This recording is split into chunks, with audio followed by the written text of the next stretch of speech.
제가 이제 이 책에서 제일 감명 깊게 봤던, 그러니까 좀 인상적으로 봤던 부분이 쿠팡에 대해서 설명해 주셨던 분야였었어요. 그래서 저는 쿠팡이라는 회사가 그러니까 굉장히 상장할 때 위기에 상장을 했는데 굉장히 큰 금액으로 이제 밸류에이션 받아가지고 거의 지금 한국 돈으로 100조 가까운 돈이 돼서 그렇죠. 한국에 들어왔을 경우에는 거의 뭐 넘버 3, 4 정도 되는 역시 공부가 많이 돼 예, 있으십니다. 되는 거잖아요. 그래서 근데 제가 상식적으로 봐도 지금 쿠팡보다는 신세계나 롯데백화점이나 이쪽이 더 커 보이기도 하고 지금 또 네이버 쪽이 훨씬 크잖아요. 그렇죠. 한국에 거래된 거.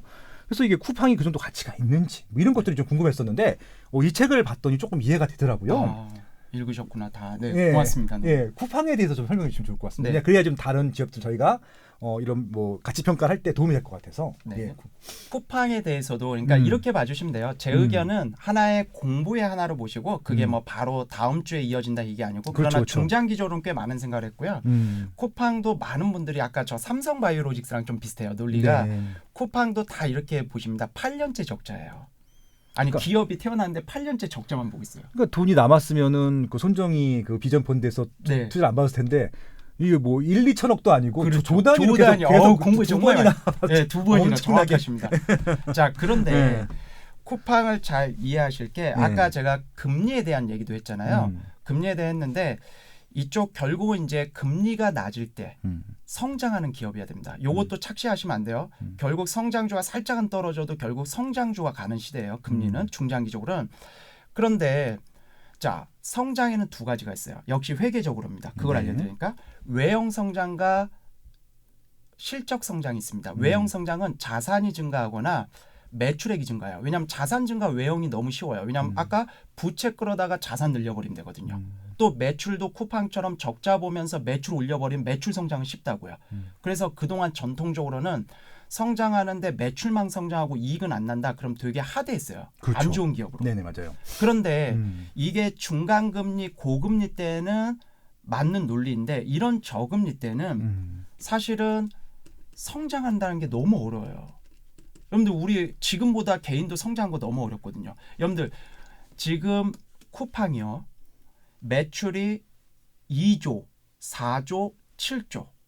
그러다가 이번에 13조 9천억을 찍어버립니다. 14조. 그런데 이쪽 유통업계 업계 공용기업 1위가 이마트인데 13조에서 꽤 머물러 있었어요. 그래서 이번에 이제 14조가 나왔긴 했지만 코로나의 여파. 그러나 쿠팡은 짧은 시간 안에 2조, 4조, 7조에서 13조 9천억 거의 14조에 가까웠죠. 이마트랑. 이렇게 성장한다는 건 우리 보고 적자 보고 13조 팔아봐라. 못 팝니다. 여러분들 웬만한 중견 대기업 보고도 손실 봐도 좋으니까 어디 가서 여러분들 B2C라는 게 얼마나 어렵냐면 개인들한테 저도 이번에 책 냈지만 너무 내용은 좋은데 알리는 게 너무 어렵거든요. 솔직히 뭐 마케팅비를 들이든 뭐 한들 안 삽니다. 개인들은. 그렇죠. 그런데 13조라는 매출 올린다라는 거. 그렇기 때문에 저는 쿠팡의 애초의 전략 사견입니다. 쿠팡은 애초에 정말 유통업만을 하려는 회사가 아니라 큰 꿈을 갖고 있다. 그래서 결국 네이버 카카오의 인터넷 플랫폼에 도전할 거고 마지막에는 금융까지 갈 거예요. 그래서 마지막에는 M&A를 당할 회사입니다. 전략. 천천히 재미난 얘기 드려볼게요.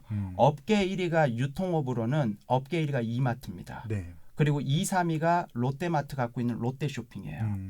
그런데 저는 뭐라고 얘기했냐면 애초에 회계 근간으로 하니까 컨설팅이니까 몇 년 전부터 이마트가 쿠팡을 이 정도 유명해지기 전에 지분을 사거나 합작을 해야 된다. 쉽게 해서 경쟁자를 내려놔야 된다. 잡아야 된다 했는데 만만하게 봤거든요. 지금은 아까 소장님 말씀한 대로 살 수가 없어요. 그래서 저는 예측했던 게 조심스럽게 상장할 거다. 근데 저는 국내에 상장할 거라고 생각했는데 미국 상장할지는 몰랐습니다. 왜 상장하느냐? 쿠팡은 적자기 때문에 아무리 평가를 해줘서 비싸게 팔려고 해도 그래도 비상장이기 때문에 이익을 좀 보거든요. 이익이 적잖아인데 이마트가 비싸게 살 필요는 없죠. 그런데 상장을 해버리면 주가로 해야 됩니다. 자본시장법에 의해서 주가로 거래하게 돼 있어요. 그렇죠. 상장은 어쨌든 주가는 뜹니다.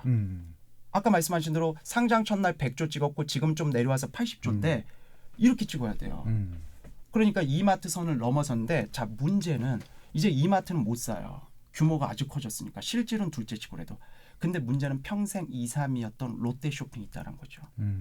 만에 하나 롯데쇼핑이 쿠팡에 관심을 보여버리면 롯데쇼핑은 저도 그렇거든요. 솔직한 얘기 들어요. 롯데도 너무 좋은 회사입니다. 근데 저는 새벽 배송은 이마트를 좀 쓰고 있고요. 그다음에 공산품은 쿠팡을 쓰고 있는데 롯데도 잘하고는 계신데 아직은 많이 안 알려졌잖아요. 모바일 온라인 유통이 잘하고 계시는데 그러니 내가 이번 기회에 쿠팡하고 뭔가 비싸더라도 좀 합작하고 롯데쇼핑이 돈이 없는 회사가 아닐까? 그러면 오프라인과 온라인 모바일이 최강자가 나와버리는 거거든요. 그러네요. 그래서 저는 결론. 쿠팡은 이익보다는 매출을 증가시켜서 쉽게 해서 유튜버니까 조금 우스개로 들어주셔도 될 것 같아요. 안 되면 편집해 주시고 애초에 고스톱으로 치면 이마트와 롯데쇼핑의 쇼당을 걸 회사다. 회계사가 이런 말해서 죄송합니다. 저 원래 겸손하고 한 번에 들어왔어요. 한 번에 했죠. 쿠팡은 이익에 관심 없는 회사예요. 경쟁자들을 네. 위협에 빠뜨린 다음에 매출 성장률을 그렇게 무섭게 적자 보고 시작하는 회사입니다. 애초에. 네. 그래서 이마트, 롯데쇼핑 니네가 결정해. 근데 문제는 둘 다 아예 안 사면 모르겠는데 롯데쇼핑의 주가를 보시면요. 10여 년 동안 하락세예요. 신사업 찾아야 돼요. 굵직한. 그런데 이마트는 나름 온라인 발버둥이라 하는데 롯데쇼핑은 아직 그 정도 너무 좋은 회사인데 그럼 만약에 롯데쇼핑이 순간적으로 쿠팡한테 비싸더라도 일부 지분을 사면서 합작 투자를 해버린다. 그러면 평생 업계 1위였던 이마트가 내려올 수 있는 거거든요. 그런데 저는 요 선도 넘어섰다. 이마트가 롯데쇼핑 쿠팡을 살 수 있는 선도 넘어섰다. 그래서 이제는 네이버와 카카오가 긴장해야 되고 그래서 네이버가 유통업하고 지분 합작 투자를 하기 시작한 거예요. 그래서 다 국내에서 활동하니까 쿠팡도 국내 기업인데 지분은 이제 외국이지만 그냥 재미로 들어주시면 됩니다. 공부 차원에서 네이버와 카카오가 지금 쿠팡을 제압하지 못하면 그래서 제가 책에도 제일 무서운 회사다. 이제 쿠팡은 우리나라 금융업을 위협할 겁니다. 과거에서 배우죠. 똑같지는 않지만 알리바바 모두 유통업을 할 거라고 생각했지만 회계사입니다. 유통업의 마진율 자체는 15% 17%밖에 잘 안 나와요. 그걸로 적자 본 거 승부 못 봅니다. 마지막에는 금융까지 갈 너무 무서운 회사고 네이버 카카오가 제압하지 못한다면 금융까지 갈 것이다. 사견입니다. 공부로 들어주시면 됩니다. 야, 그러면은 일단 롯데도 넘어섰다. 그러면은 혹시 그 네이버나 카카오에서 인수할 수도 있나요?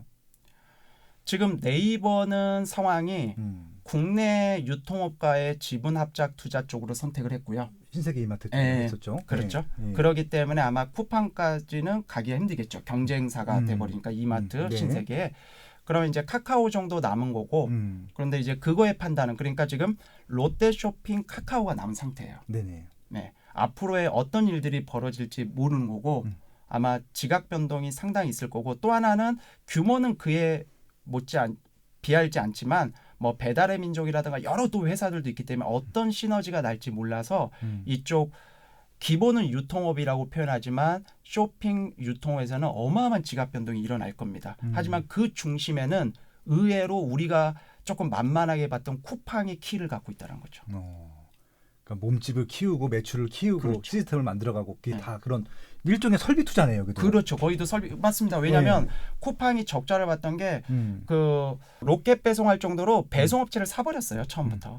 이거는 대단한 겁니다. 왜냐하면 보통은 위탁 맡기는데 아무래도 그러면 중요할 때 자 CJ 대한통운 썼다 그러면 CJ 물건부터 할 거거든요. 그래서 우리 쿠팡은 직접 배송회사를 사버렸습니다.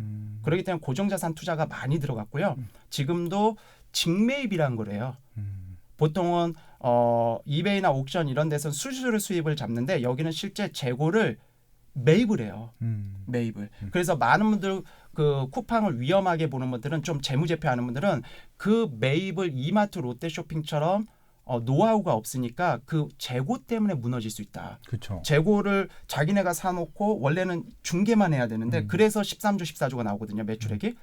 그런데 그건데요. 여러분들 재무제표의 답인데 쿠팡 무서운 회사입니다.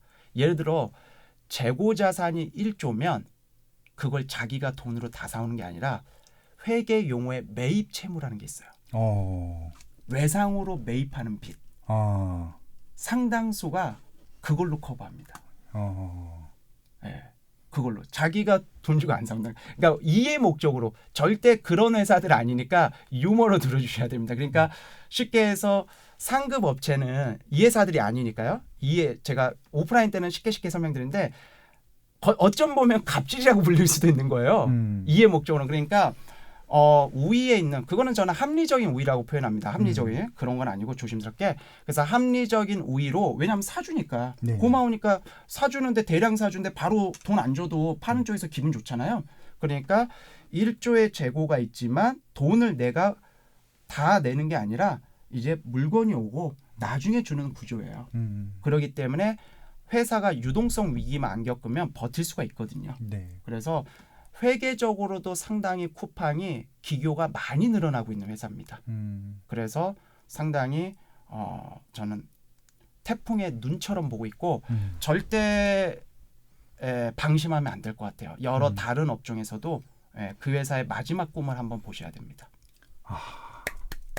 책에 나오는 것보다 훨씬 더 또 이렇게 들으니까 예. 생동감 있으니까 쏙쏙 더 들어오네요. 네.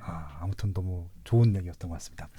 야, 이렇게 해서 거의 2시간 동안 정말 좀 거의 대한민국 경제의 모든 분야를 다 다룬 것 같아요. 우리 바이오부터 시작했어요, 저희. 그런가요? 쿠팡까지 유통까지도 좀 다 했고 미래에 어떤 걸 봐야 될지도 말씀하셨고 중간중간 또 외국 사례들 그리고 한국의 부동산 사례까지 다 말씀해 주셔가지고 아주 큰 도움이 된 것 같습니다. 네. 앞으로 좀 정말 이제 이 대기업 다니시는 분들은 종종 뵙게 될 것 같고요. 아무래도 책이 또 나왔으니까 책 사보시게 되면은 더 좋은 얘기들이 많이 나와 있으니까 책도 주식 투자 생존법이라는 책이니까 많이 사랑해 주시면 좋을 것 같습니다. 마지막으로 좀 해주실 말씀, 홍보 말씀 있으시면 해주시고 마무리하도록 하시죠. 네. 마지막으로 사실은 준비를 해왔습니다. 마지막 의견인데 제가 이제 컨설팅이나 다니면서 너무 안타까웠던 게 주변에 특히 젊은 분들도 그렇고요. 요즘 그 자산 시장이 급격하게 오르면서 올라타지 못한 분들이 상대적 박탈감을 많이 느끼고 있잖아요. 그렇죠, 이미 그렇죠. 그 선도 넘었습니다. 지금 거의 자포자기 수준인데 네. 이 얘기를 꼭 드리고 싶어요. 네. 역시 사례로 제 주변에는 이제 3일 회계법인 나와서는 개인 자산가들 컨설팅하고 있는데요. 제 자산가 할아버지 중에 85세신데 이분이요. 이런 얄미운 말을 하셨어요. 구액에서 한국에선 돈 벌기 너무 쉬워. 왜요? IMF 왔잖아. IMF 왔을 때 내 동료들도 심지어 부동산도 팔더라고. 자기 살고 있는. 근데 나는 부동산 사고 주식도 샀지. 우량한 거. 1년 반 만에 부동산은 2-3배 오르고 주식은 막 10배 오르더라고. 은행 금리 20년치를 벌었다는 거야. 그리고 나서 이제 나는 욕심 안 내야지 하는데 2008년 글로벌 금융위기가 오더래요. 자기는 너무 황당했대요. 똑같은 게 왔는데 모든 사람이 그때 주식하신 분들 아세요. 2008년대 주가 완전히 폭락했습니다. 다 팔더래요. 그래서 자기는 우량한 거 위주로 다 싸게 샀대요. 그랬더니 역시나 또 3-4배 큰 거는 5-6배. 20년치를 또 벌었대요. 이제 그만 벌어야지 했는데 코로나가 오더래요. 자기는 이해할 수 없었대요. 85세 자산가 할아버지는. 2020년대 3월에 코스피가 1,400까지 떨어집니다. 그렇죠. 누구나 아는데. 그래서 자기는 다 주워 담았대요. 역시 2-3배. 근데 그분이 이런 얘기를 했어요. 지금 상대적 박탈감 느끼는 젊은 분들이나 중장년층. 이분이 저한테 정확하게 얘기했습니다. 제 사무실에서. 구획에서. 근데 나는 두려워. 내 인생에서 또 돈 벌 기회가 올까 봐. 이분 빈말하는 분 아닙니다. 온다라는 거예요. 그때 우리 마음만 이런 경제 공부 제대로 해서 함부로 자본주의가 무너진다 이런 오판만 안 하고 우량한 자산을 그 사이에 놀고 있는 게 아니라 공부하셔야 돼요. 우량한 자산을 그때 잡으시면 여러분들 매번 똑같았어요. 그리고 그 조정은 언제 오느냐? 마지막 약간의 홍보입니다. 제 책 말미에 나와 있습니다. 그 할아버지가 얘기해 주셨어요. 네. 제가 한 얘기가 아니라 자산가 크게 3번 본 분이 반드시 기회 온다. 정신 똑띠 차리고 있고 자산이 뭔지 공부만 하고 있으면 그 기회를 그분 100세 전에 온다고 하셨습니다. 이렇게 희망을 좀 드리고 마무리하겠습니다. 마지막까지 희망을 주셔서 감사하고요. 저도 똑같은 생각입니다. 늘 준비하고 공부하고 있으면은 그 기회가 왔을 때 분명히 잡을 수 있는 기회는 있거든요. 근데 늘 준비가 안 되면은 기회가 와도 이게 기회인지 모르고 또 주저하게 되고 남들 팔면 또 팔 때 따라 팔고 끝물 때 쫓아 사고 뭐 이런 것들을 반복하더라고요. 그래서 아무튼 평소 때 좋은 책과 좋은 방송 들으면서 공부를 하시면서 내공이라는 것들 한번 쌓아보시는 시간이 됐으면 좋겠습니다.